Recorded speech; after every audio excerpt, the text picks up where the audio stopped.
Hey, I just got my pencil. Okay, girls, ready? Yes. Alright, thank you to everyone coming in tonight, players and parents. So we wanted to hold this meeting with a few games into the season.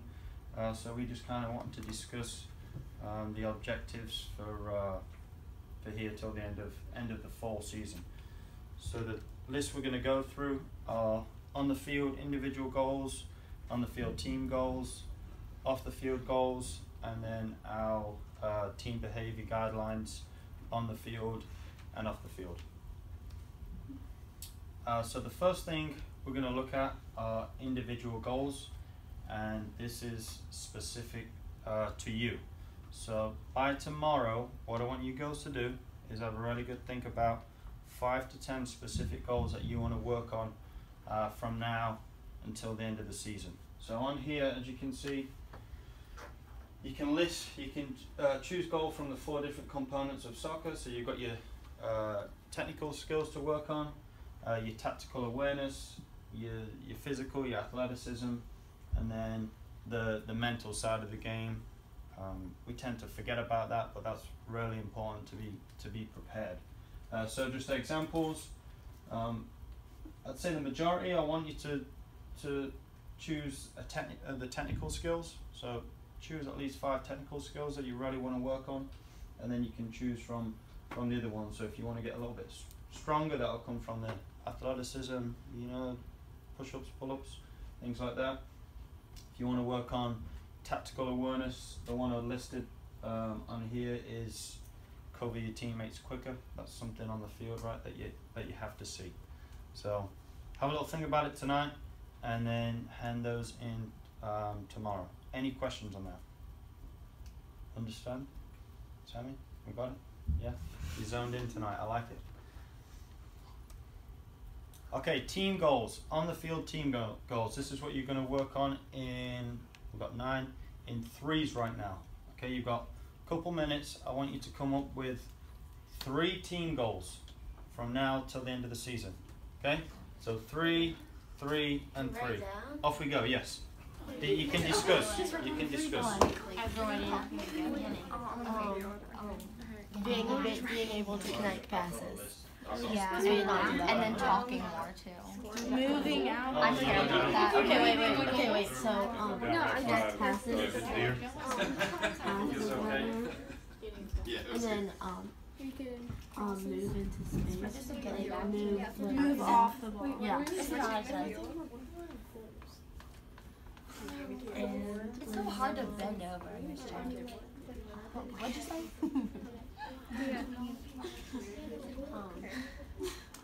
So everyone will say one of the goals. Switching the field goal. Yeah. Let's see if we get any of the same. Working on the boss. Shooting the ball. Yeah.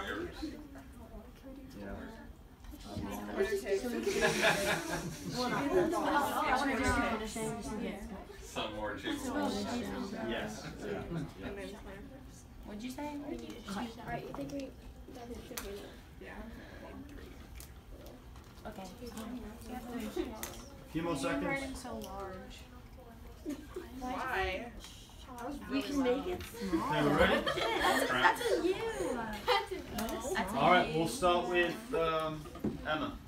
Yeah. What's the first goal you had? It's switching the field. Oh, we had that one too. Hold on, we'll come to that. All right, switching the field. I like it. Lindsay. Communicating. Communicating. Sammy. Finishing, like shooting the ball. Okay. Macy. Getting back to defense quicker. So transition. I like it. Emily. Having at least 2 shutouts. 2 shutouts for the rest of the season. Okay. Finishing set pieces. I like it. Connecting passes better. Moving off the ball. And Moving off the ball, yeah. switching the field more. Switching the field as well. Oh, pretty spot on, right? From what Pretty good. we've seen the first 4 games and what we've been working on in practice. So here is a list that I came up of that I thought for the team. So we've spoke about transition was on here. Combination play we spoke about, switching the point. Set piece play, Alright, Emma, you added that. Movement off the ball, that's also transition. And then let's have a look at the extra ones I've got. So, staying focused. I would like to address this one. Yep. Love your attention to the coach tonight. It's much different than it is when you guys are grouped around each other at practice, even last night. So this is the way it should be. I mean, Coach Martin and I and Coach Dan spend like, what, 5 to 7 minutes probably at practice talking to you guys during the match. Mm-hmm. But that time is critical, and a lot of times you guys are picking grass and you're looking away. If anything else, if you look at Coach, he would appreciate that. I'm sure he'd think you were more engaged, and you'd probably receive more of the information we're trying to deliver. So I think this right here is critical to us moving forward, because there's a lot of things that we talk about that don't necessarily get implemented. That makes sense. But tonight looks good. Yeah. You guys are focused tonight like you're in school. Mm-hmm. So think about practice a little bit like school. You can have a little bit more fun, but when we're together as a group and coach is talking, you guys have to pay attention. That's the critical point. So prior to practice, if you're there early, or after practice, that's your time to catch up. But from 7 till 8:30, it's game time. Okay. Next one, commitment to the team and coaches. We understand that you have other things going on, volleyball, cross country, different things like that, but you need to be at as many practices as you can, as many games as you can. If you're not there, then we can't teach you anything, right? So as you guys have been doing, let us know, let Susan know when you can't make it. Communication, that was another one we addressed. Who was that? Who said communication? Lindsay. Lindsay. Yep.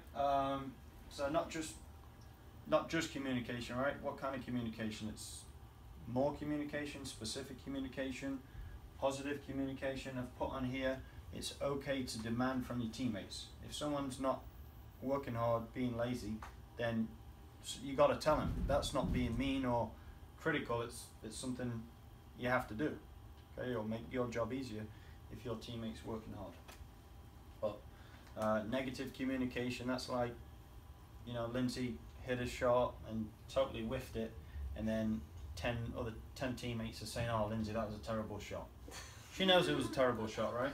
We know that she doesn't need to be told 10 times, plus the coaches, plus the parents. Okay, so that's the communication we don't need. So, Bug, I knew you're talking about goals against. So the goal there is concede 2 goals or less, and I think that is realistic. I know we're playing against a lot of good teams. I love that you'd like to keep 2 clean sheets. Let's go for that this season. But game by game, let's try and keep it to 2 goals or less. This weekend, 2 clean sheets. Yeah. Let's get them. Let's get them as soon as we can. Outwork the opposition. So that comes in speed of transition. When we lose the ball, when we win the ball, can we work harder than the other team? That's got nothing to do with a skill or technique, right? That's just us being committed and trying as hard as we can. So at minimum, that's the goal going into every game. Okay. We've spoke about combination play and switching the point of attack instead of just forcing the ball forward right when we're winning.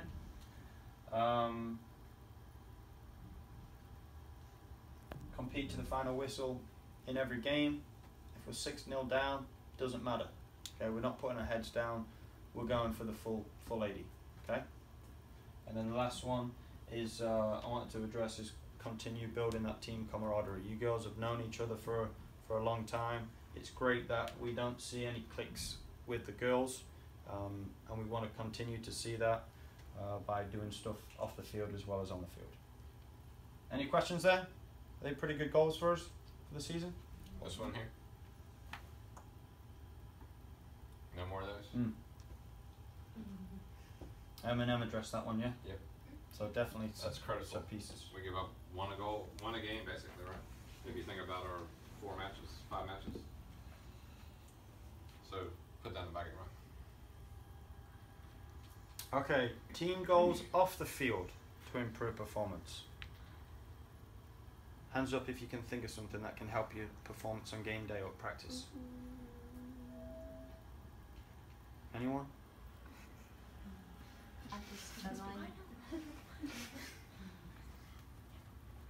That's technically on the field though, right? Still juggling, or in your room?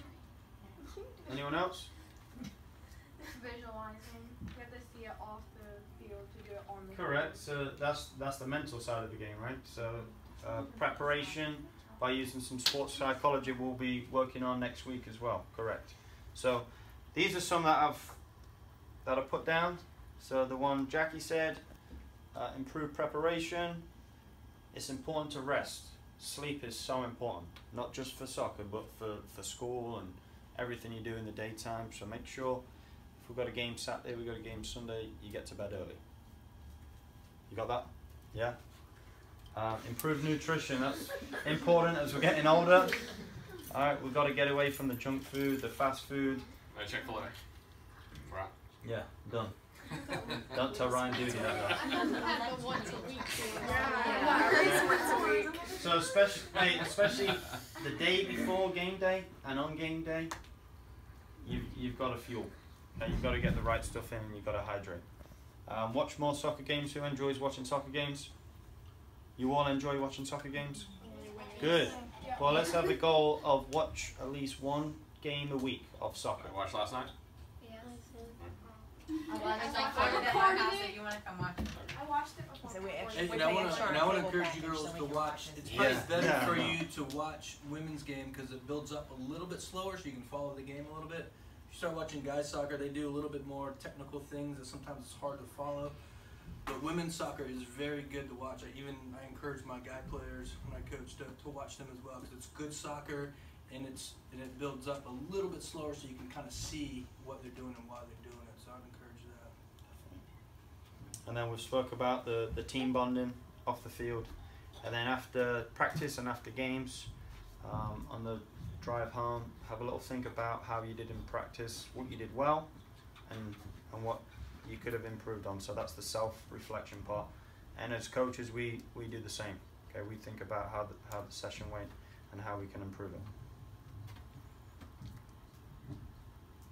Okay, so these are the team behavior guidelines I've listed on the field.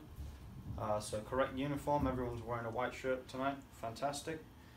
Attitude, okay, so you want to come to practice wanting to learn, okay, wanting to improve. So like we said, if you want to chat with your buddies before or after, that's fine, but for those 90 minutes, you've got to be locked in. Be on time.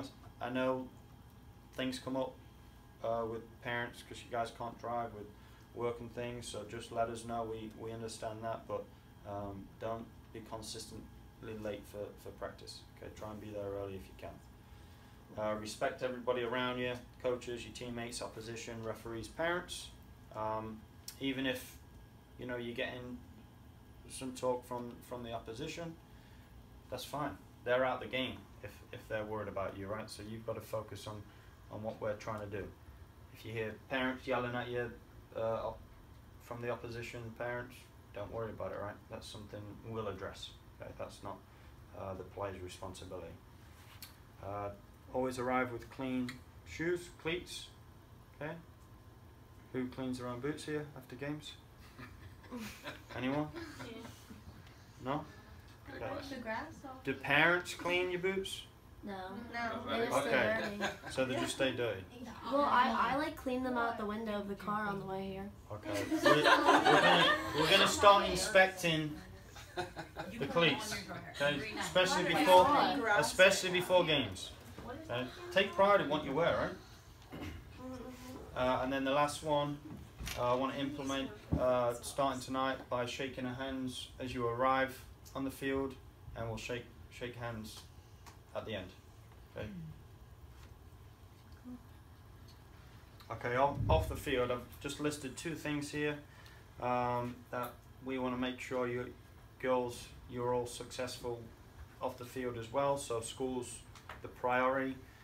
So if you want to let us know if you're struggling with something, or parents, so we can reinforce what you guys are trying to do, then by all means we're here to support. So if they can't come to practice because they didn't do the homework or they got a bad grade, they've got to catch up, then that's fine. That's totally fine. Then the last one that's really important is the social media. Snapchat, Instagram, Twitter. The rule I have with my other team is if you're not comfortable with your parents seeing it, then it probably shouldn't be up there. Alright, so if you feel your mum and dad won't be mad if you got up there, then it's typically fine. You're representing your family, the team, and also the club as well. Are there any others you can think of off the field? That's all you do, right? School and social media. Anyway. So. I'd say if you're just out in public and you have on a Tidewater Sharks practice jersey or uniform and you're out in public somewhere, you're still representing the Absolutely. Tidewater Sharks. Yeah. Just like if someone has on their work shirt, you're still representing your job. That's why I say no beers allowed when we're wearing a shark, right, coaches? You dropped out shirtless. Yeah. Yeah. Thank you for that. No, that you're totally right. You're totally right. All right. Any questions? So what are you gonna give me tomorrow? A shake of a hand. Tonight we're doing What are you gonna give me tomorrow? 5 to 10. Individual goals. Well, that was what I had to get. You're gonna shake the hand tonight when we leave, correct? Are we taking this paper with us? Yeah. Yeah. You can use that. Put that in your bags and use that tomorrow. I can write something. No, tomorrow, bring it back. All right. Okay, girls. Let's go to practice. Thanks for your time. Thank you, parents. Appreciate it. Because then you can see it. Thanks for your- And my goalie training. Emily, get going.